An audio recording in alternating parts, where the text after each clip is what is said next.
অনেক যা ছিল। সরি বাবা।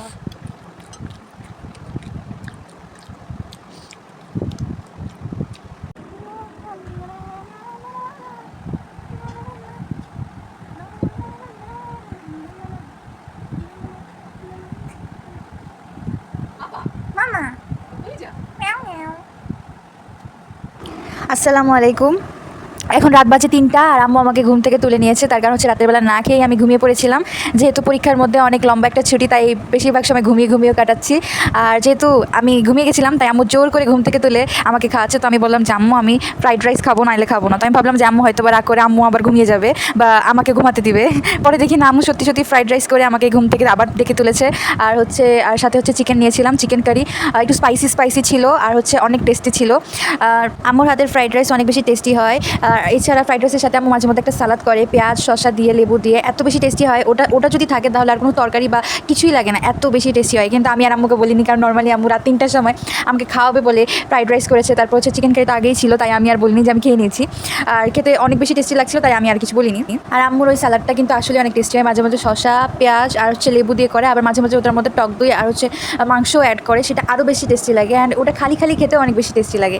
খালি খালি খেতে বা পাউরুটির সাথে বা যে কোনো মানে হচ্ছে পোলাওয়ের সাথে বা ফ্রাইড রাইসের সাথে বিভিন্ন ধরনের জিনিসের সাথে ওটা খাওয়া যায়, রুটির সাথে খাওয়া যায়, এত বেশি টেস্টি লাগে ওটা। অ্যান্ড খালি খালিও খাওয়া যায় সালাদের মতো করে, বাট ওটা হচ্ছে মানে মাংস সহ সালাদ।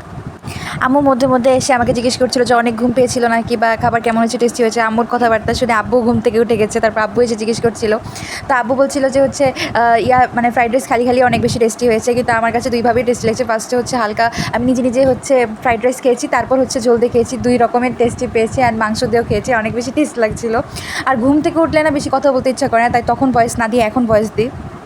ঘুম থেকে উঠলে আমি জানি না, আমার কথা বলতে ইচ্ছা করে না, কিছু করতে ইচ্ছা করে না, আমার ব্রেন কাজ করতে কয়েকটা মিনিট সময় লাগে। আর তখন যদি উঠে খাই, আমি খাওয়ার টেস্টটাও না মানে কেমন করে অনুভব করি। বা মানে আমার মনে হয় যে খাওয়া থেকে মানে ঘুম থেকে উঠে 1-2 ঘন্টা পরে খাওয়া উচিত, তাইলে আমরা একদম টেস্ট নিয়ে খেতে পারি। মাঝে মধ্যে হয় কি হচ্ছে আমি ঘুমিয়ে যাই, মানে হচ্ছে ধরেন শুক্রবার আম্মু কিছু বানাচ্ছে, বা এটা বেসিক্যালি ছোটোবেলায় হতো যে নানু মানে আমার নানমুনি আমার জন্য বিরিয়ানি রান্না করতো। আর তখন কী করতো, অনেক সময় আমার আম্মু যেমন তাড়াতাড়ি বিরিয়ানি রান্না করতে পারে, আমি অন্য কাউকে দেখিনি এত তাড়াতাড়ি বিরিয়ানি রান্না করতে। তো আমার নানমুনি যখন বিরিয়ানি রান্না করতো, তো সারা সকাল থেকে আয়োজন হতো, সব জিনিসপাতি কিনে এনে তারপর রাত্রেবেলা মানে সন্ধ্যাবেলা বসতো। অ্যান্ড রাত্রে 9টা বা হচ্ছে 10টার সময় মানে বিরিয়ানি তৈরি হতো আর আমরা খেতাম। তো সন্ধ্যাবেলা থেকে যখন বিরিয়ানি রান্না তৈরি হতো, তখন আমি নানা ভাইয়ের কাছ থেকে গল্প শুনতাম। তো নানা ভাই গল্প করতে করতে আমার মাথা ঘুটে দিত মানে আমার মাথায় কিন্তু কোনো উকুন টুকুন কিছু নাই, কিন্তু নানা ভাই নখের একটা সাউন্ড করতো যে মনে হচ্ছে উকুন ফুটাচ্ছে। আর আমি নানা ভাইকে বললাম, নানা ভাই উকুন ফুটাই দাও, নানা ভাই উকুন ফুটাই দাও। কারণ আমার মজা লাগতো, ছোটো ছিলাম অনেক, কত 4-5 বছর হবে। এত মজা লাগতো, নানা ভাই গল্প শোনাতো, জিনের গল্প শোনাতো, ভূতের গল্প শোনাতো, তারপর আরও বিভিন্ন নামের গল্প শোনাতো, কাল্পনিক গল্প শোনাতো। শুনতে শুনতে আমি ঘুমিয়ে যেতাম। আর নানমণি এসে নানা ভাইকে এত বকা দিত যে আমি বিরিয়ানি রান্না করছি, আমার হাতের বিরিয়ানি পছন্দ করে। নানমণির হাতের চিকেন বিরিয়ানিটা আমার সবচেয়ে বেশি পছন্দ।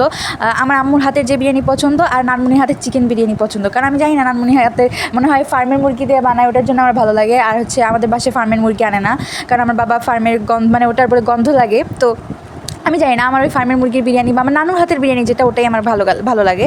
তো নানমুনি নান ভাইয়ের সাথে এত মানে রাগারাগি করতো যে আমি বিরিয়ানি রান্না করেছি তুমি ঘুম পাড়াই দিয়েছো। আর ঘুম থেকে উঠে আমি ঘুম থেকে উঠতেই চাইতাম না, কারণ তখন ঘুমটাই মনে হতো সবচেয়ে বেশি আরামের।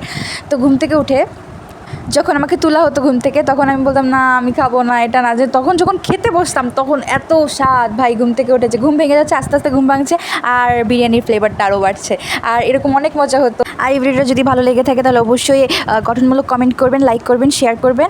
আর হচ্ছে ইনবক্সে কেউ হচ্ছে মেসেজ দিবেন না। ইনবক্সে যদি দিবেন তাহলে হচ্ছে আপনার সাথে ঘটা কোনো ঘটনা বা ভূতের গল্প বা জিনের গল্প, এই ধরনের গল্প দিলে, কারণ এই ধরনের গল্প তো অনেক বড়, আপনি কমেন্টে করতে পারবেন না।